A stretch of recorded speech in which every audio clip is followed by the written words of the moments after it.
भीमराव अंबेडकर एक प्रेरणादायक जीवन कथा। जब हम भारत के इतिहास में सामाजिक न्याय की बात करते हैं तो एक नाम सबसे पहले ज़हन में आता है, डॉक्टर भीमराव अंबेडकर। उन्हें हम सब प्यार से बाबा साहब कहते हैं।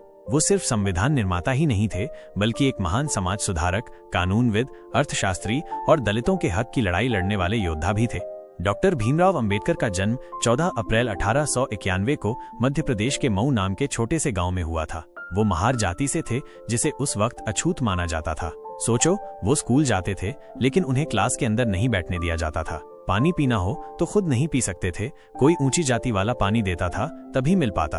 अब सोचो, एक छोटा बच्चा जो स्कूलों में पढ़ने जाते थे, लेकिन उन्हें क्लासरूम में बैठकर भी नहीं देते थे। इन्हें पढ़ाई करने के लिए क्लासरूम के बाहर बैठाया जाता था। जो पढ़ना चाहता है, समझना चाहता है, उसे समाज कितना पीछे खींच रहा था। लेकिन बाबा साहब ने हार नहीं मानी। शिक्षा, मुश्किलों से भरी राह। बाबा साहब पढ़ाई में बेहद तेज थे। उन्होंने एल्फिंस्टन कॉलेज से ग्रेजुएशन किया, और ये कमाल की बात है क्योंकि उस समय किसी दलित ने इतना नहीं पढ़ा था। फिर उन्हें एक स्कॉलरशिप मिली और वो पढ़ने चले गए अमेरिका कोलंबिया यूनिवर्सिटी में। फिर आगे बढ़े लंदन की तरफ, जहां उन्होंने लंदन स्कूल ऑफ इकोनॉमिक्स और ग्रेज इन लॉ से कानून और अर्थशास्त्र में डिग्रियां ली। सोचो जरा, एक ऐसा लड़का जिसे पानी पीने नहीं दिया जाता था, वो विदेशों में पढ़ाई कर रहा था और दुनिया की सबसे बड़ी यूनिवर्सिटीज में टॉप कर रहा था। संघर्ष की असली शुरुआत। पढ़ाई पूरी करके जब बाबा साहब भारत लौटे तो वो जानते थे कि समाज को बदलना है। उन्होंने देखा कि दलितों के साथ भेदभाव अब भी वैसा ही है जैसे उनके बचपन में था। उन्हें समझ आ गया कि बदलाव लाना है तो सिर्फ पढ़ने लिखने से नहीं होगा, लड़ना भी पड़ेगा कलम से, कानून से और विचारों से। उन्होंने कई लेख लिखे जिनमें समाज में हो रहे अन्याय पर सवाल उठाए। एनिहिलेशन ऑफ कास्ट उनकी एक बहुत प्रसिद्ध किताब है, जिसमें उन्होंने जाति प्रथा की कड़ी आलोचना की। समानता की लड़ाई। बाबा साहब ने कहा, हम भी इंसान हैं, हमें बराबरी चाहिए। इसी सोच के साथ उन्होंने कई आंदोलन शुरू किए। महाड़ सत्याग्रह 1927, इसमें उन्होंने दलितों को तालाब से पानी पीने का अधिकार दिलाने के लिए आंदोलन किया। नासिक का काला राम मंदिर आंदोलन, दलितों को मंदिर में प्रवेश नहीं मिलता था, इसके खिलाफ आवाज उठाई। राजनीतिक अधिकारों की मांग, उन्होंने दलितों को अलग राजनीतिक पहचान देने की मांग की और ये अंग्रेज सरकार तक पहुंच गई। संविधान निर्माता की भूमिका।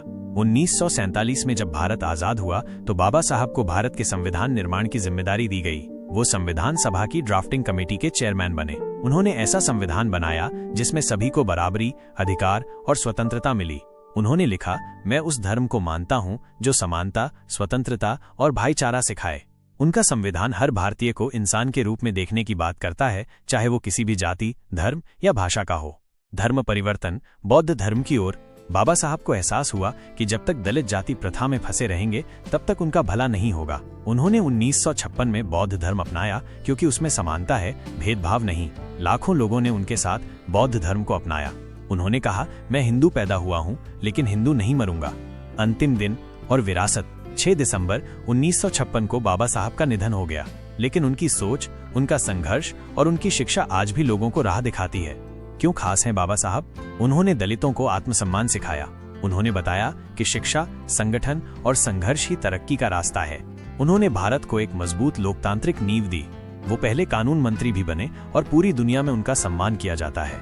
अगर बाबा साहब ने हार मान ली होती तो शायद हम आज जो बराबरी की सांस ले रहे हैं वो मुमकिन नहीं होती। उनकी कहानी बताती है कि हालात चाहे जैसे भी हों, अगर इरादे मजबूत हों तो कोई भी ऊंचाई हासिल की जा सकती है। अंत में एक लाइन जो दिल से निकली है, बाबा साहब सिर्फ एक इंसान नहीं थे, वो एक आंदोलन थे जो आज भी जिंदा है।